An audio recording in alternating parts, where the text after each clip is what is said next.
Good morning. My name is Crista Hermance, and I'm an estate planning attorney. We are going to be talking about some estate planning questions that you have. I'm going to be giving some answers out. This is going to be live at this point where I'm answering your questions, and it's also going to be answering some of the past questions that came in over the last few days. So if you are joining me live, this is an opportunity for you to get your estate planning questions in the chat for me to be able to answer live.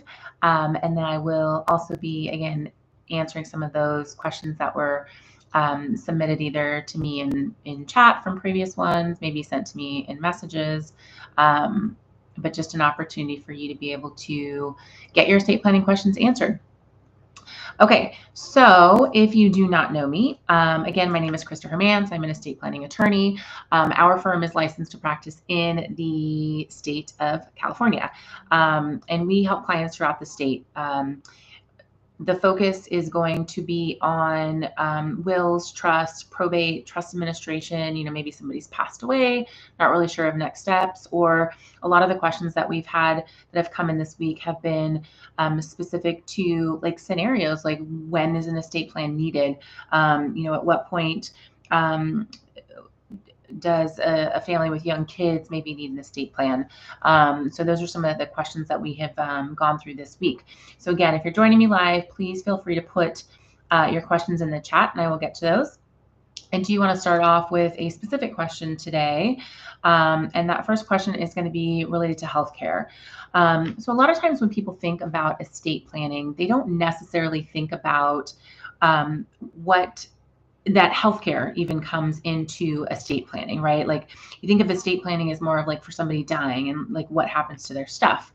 But when you have a comprehensive estate plan, like we do comprehensive estate planning for our clients, that includes all of the really important documents. And one of those really important documents is referred to as an advanced healthcare directive, or maybe you know it as a living will. I've also heard it referred to as a healthcare power of attorney, because a power of attorney is not a healthcare directive. A trust is not a healthcare directive. A will is not a healthcare directive, right? And so a lot of times people think like, oh, I only need a will, right? It's the only document that I need. That's all I've heard of. That's all it should be necessary. When in all reality, it's all of these documents that work together. Specifically, us talking about healthcare directives. Okay, so what I would like to start with today is what is a healthcare directive and why is it really important? So again, in California, we call it an advanced healthcare directive. You might want to call it a living will, a healthcare power of attorney. But basically what it is it is a document that allows you to be able to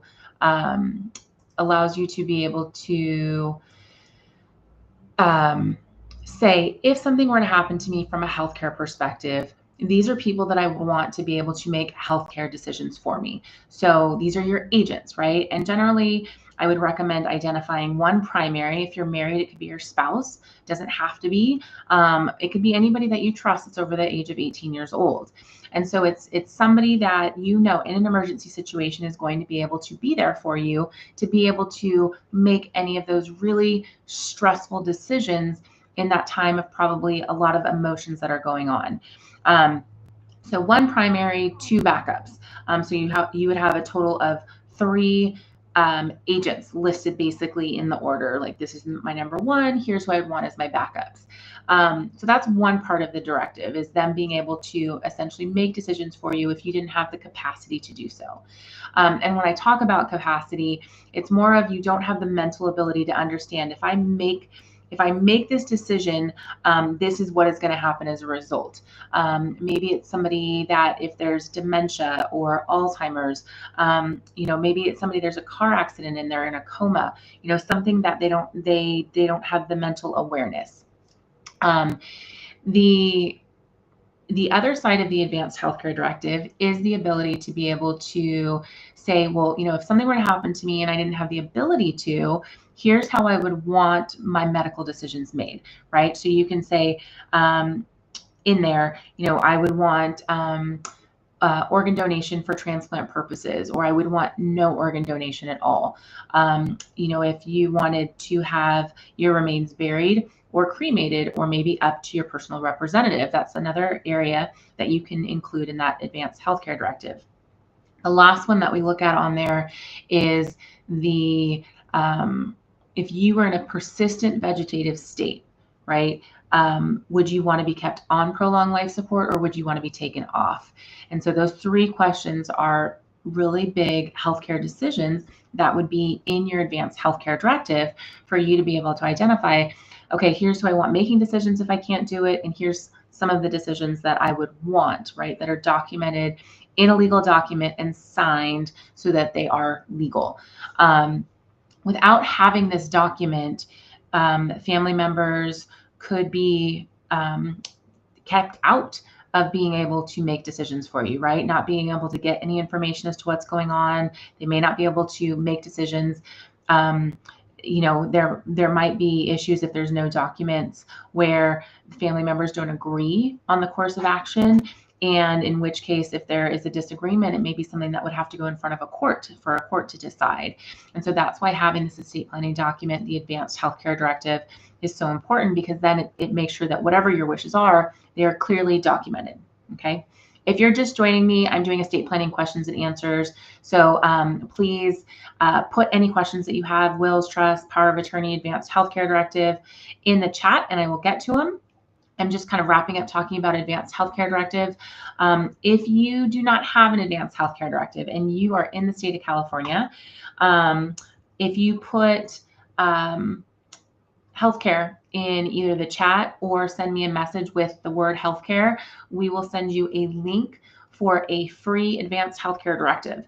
And so this is a document that you can complete online, print it out, and go get it signed in front of a notary to have a valid advanced healthcare directive. We help clients throughout the state of California.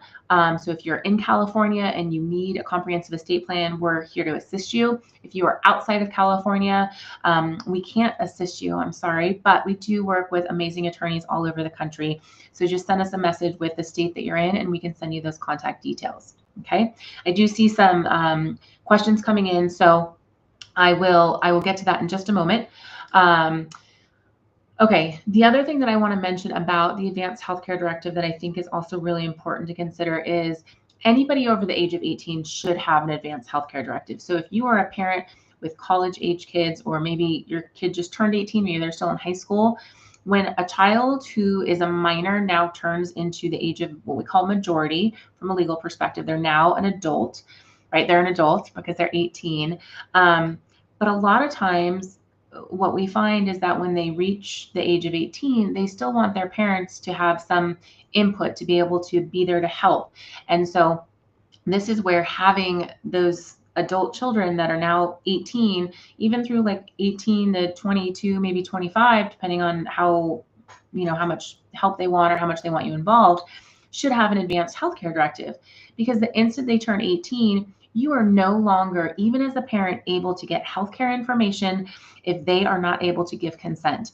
You can't understand what's going on. And I've had clients that have had this problem happen where their kids go out of state into somewhere far away they can't get to quickly. They're in the hospital, and the doctors will not tell them what is going on because of HIPAA rules, right? They can't violate those HIPAA laws. And so this is where an advanced healthcare directive is so important, especially when it comes to young adults. Okay.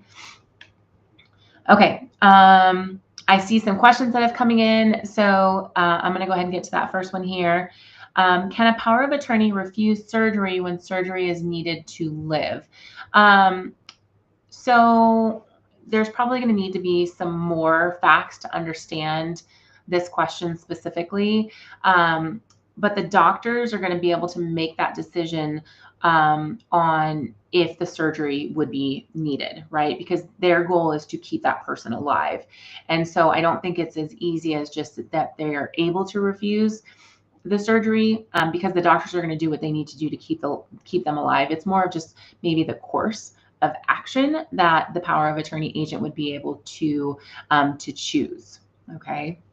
Okay, if you're just joining me, I'm doing estate planning questions and answers, so please feel free to put your estate planning questions in here: wills, trust, power of attorney, advanced healthcare directive.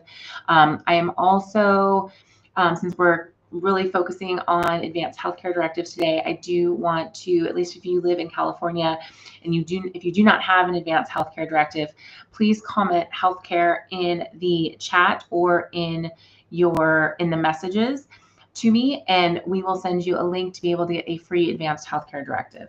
Okay. Okay. Next question that has come in. A person with dementia not leaving a will, and it says being forced to sign documents for a healthcare provider. Youngest daughter took everything. I am not sure. I'm not sure what is going on with this question because it's come in 3 different parts.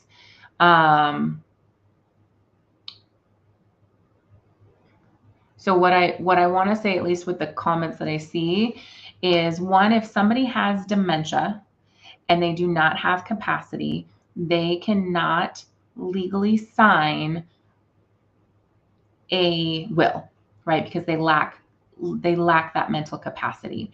And so if they were forced to sign it, there are things that can be done from a legal perspective to be able to, if it's currently somebody that is living that has estate planning documents that were signed, or if somebody's passed away, it would be some type of court intervention that would basically have to prove that this person had dementia and they were forced to sign under duress and that they didn't know what they were signing when they signed it.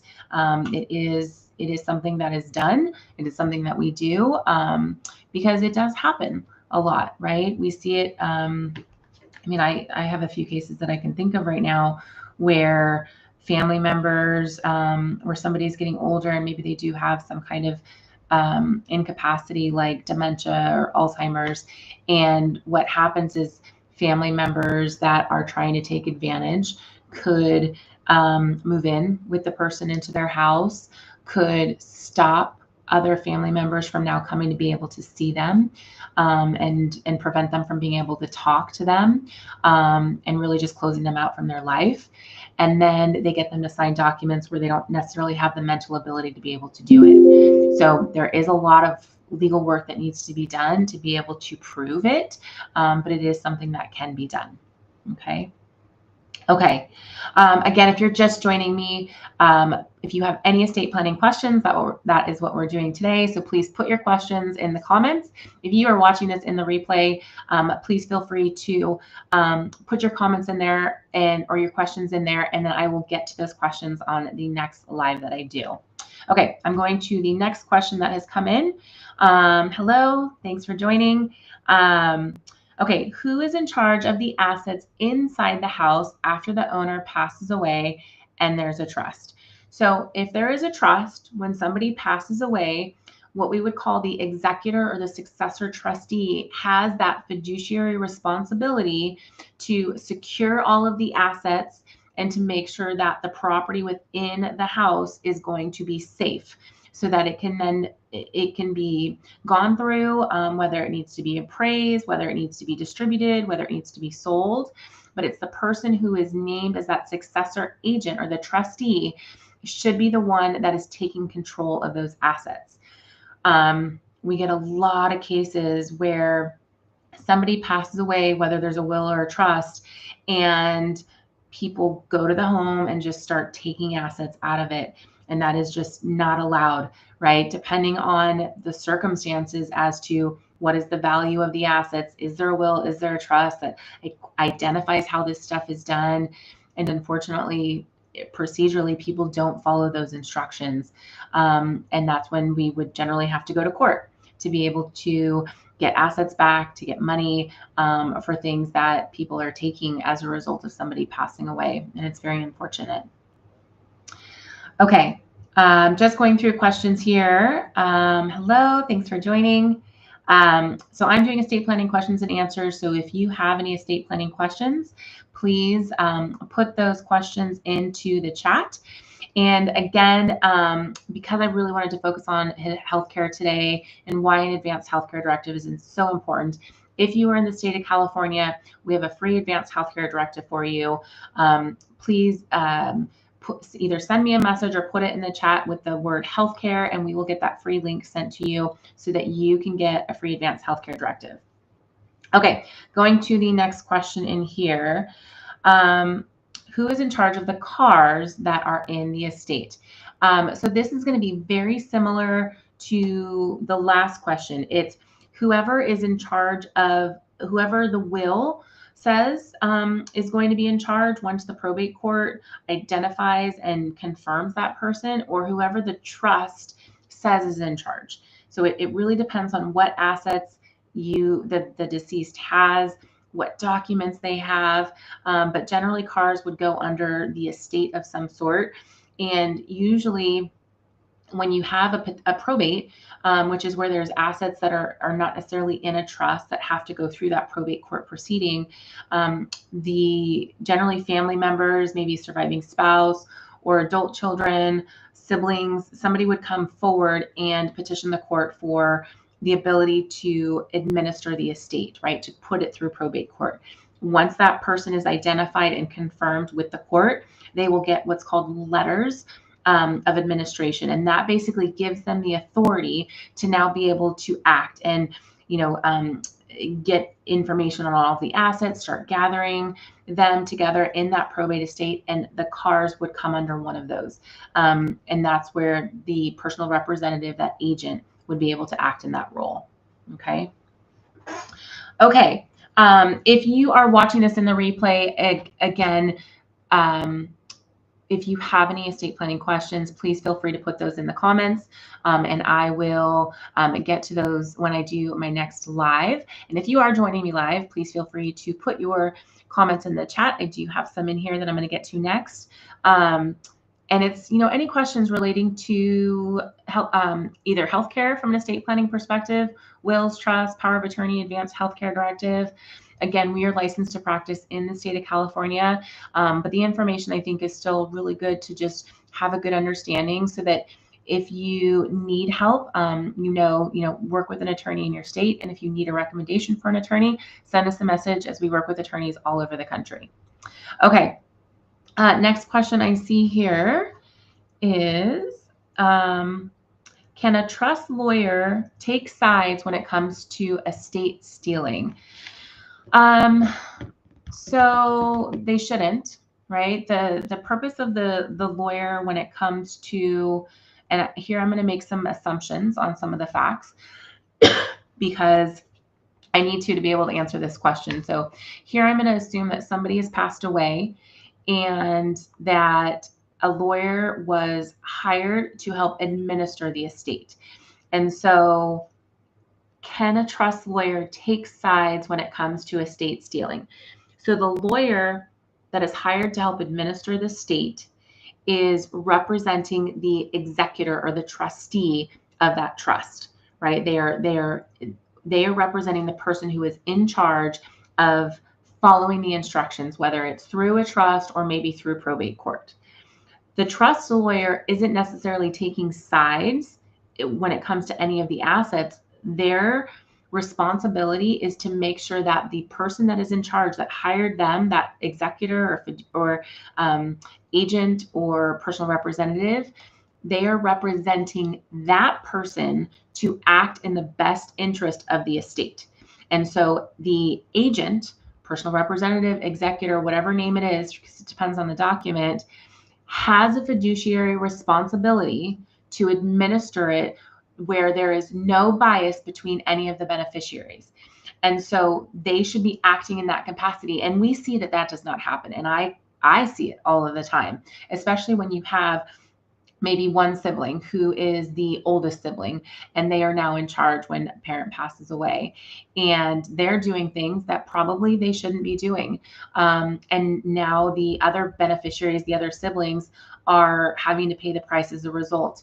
I've seen it where the sibling that's in charge is is kind of a bully, and they will take over the house where the parents lived and maybe move their kids in there and not charge any rent. And that is not being a fiduciary, being responsible for the estate. And they have that duty to do that. So if you find yourself in that situation where they are not acting in the best interest of the beneficiaries, then that is something that's actionable that you can take to court. Because that is something that you can take in front of a judge to say, here's the things that they're doing, and either try and get them to stop or get somebody else involved or put somebody else in that role, right? There's many different options that can be able to do that. Okay, great question. Okay, I've seen some other questions coming in. And again, if you're just joining me, I'm talking about estate planning answers that you have questions for. So please feel free to put those in the chat, as I do have a few more minutes here that I'm going to be able to get to those questions that you have. And if you are watching this in the replay, please feel free to put your question in the chat, and I will get to that the next time I do a live. I will also say that if you are in California and you do not currently have an advanced healthcare directive, please go ahead and put healthcare in the chat or send me a message, and we will send you a link for a free advanced healthcare directive. This is a document that you can complete online. You can get it notarized and be able to have that document, because I do think the advanced healthcare directive is one of many documents that make up a comprehensive estate plan, but it is so important. Okay, so question that has come in. If a family member is insisting on getting a document notarized that was not drafted to be notarized, will this nullify or void the document legally? Example is a will. So this is one of the things where people have this misconception that a will needs to be notarized. And in the state of California, it does not need to be notarized. And it is not going to nullify or void it, but what it's going to do is it will not be valid because it has to have 2 witness signatures. And so the notary would act as one witness, but there has to be another witness to the document, right? And so a notary signature alone on a will would just make it as an invalid legal document, right? It's not valid because it's not legally signed. And so this is one thing that I see, especially when people do DIY plans online. They're printing out their own stuff. They're answering their own questions. They don't understand, how do I actually make this document legal? And I have had this happen a lot, where people do these plans online, family members come in after they pass, and the document wasn't signed properly because it was signed with a notary signature. Okay, so it also includes the 2 witness signatures. So if it still has the 2 witness signatures, the notary isn't going to nullify it or make it invalid, but it's not necessary. It just needs to have the 2 witness signatures. It doesn't make it like any better to have a notary signature on it. It just requires the 2 witness signatures. I had, just thinking back to like signatures when it comes to like DIY plans, I had a client that the dad passed away, and there was some not undue influence, but there was some fighting amongst the siblings about whether the will should be valid. And the reason this will was marked as not valid is because they did a DIY plan online, and the dad signed it and didn't have it notarized or witnessed. And again, 2 witnesses is the requirement, but didn't have anything. He just signed it. And in the state of California, a will that is like produced in like on a computer or a typewriter, I know we still have those, but where it's not in their handwriting, if it's just signed, it is not a valid will. And so I have actually had valid wills that were literally on one of our clients. Her sister wrote her will in a little notepad that she used to write her grocery list on, and she just kept it by her chair. And when she passed away, that's where her will was found. And this will was valid. And the reason it was valid was because it was in her own handwriting. She dated it and she signed it. And so in California, we call this a holographic will. And this was a valid will that we were able to bring to probate court, and they were able to accept it and admit it into the probate because it was in her own handwriting. She dated it and she signed it, which is the requirements for that holographic will. Okay, you're very welcome for that. Okay, I have time for one more question. If you have not yet taken advantage of it, please feel free to get that free advanced healthcare directive by putting healthcare in the chat or sending me a message to get that. Again, it's a link to be able to complete your own advanced healthcare directive if you are in the state of California, to be able to get that completed, go get it notarized, and have that as a valid legal document for you. Okay. Okay. Last question that I'm able to get to today is, can a trustee live in a different state? Yes, a trustee can live in a different state. We have that happen all of the time. The only requirements with a trustee of a trust is that they are over the age of 18 and a U.S. citizen. They need to be able to fulfill those two requirements to be able to be a trustee. Obviously, there are other things that we want to make sure that they have the capabilities to be able to do, because it's really important that they are financially savvy. They're somebody that actually follows through on stuff, can follow instructions, gather bills, look through statements. There's a lot that needs to be done as a trustee. So you want somebody that you can absolutely trust, because they're going to have access to your money, to be able to follow those instructions if you were sick or pass away. Okay. Okay. I see one more comment that came in.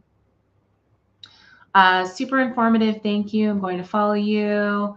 This is great info for my own use. I'm in New Jersey, but great to find you. Oh, thank you so much for that. I appreciate it. Yes, I mean, we have people all over the country that we connect with via social media. And it's really great, just kind of things to think about, right? The stuff that we talk about here.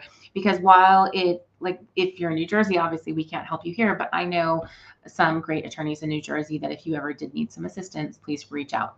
Okay. Okay. Thank you so much for joining me today. It was great chatting with you. I hope you got some really great information, and I'll see you on the next live.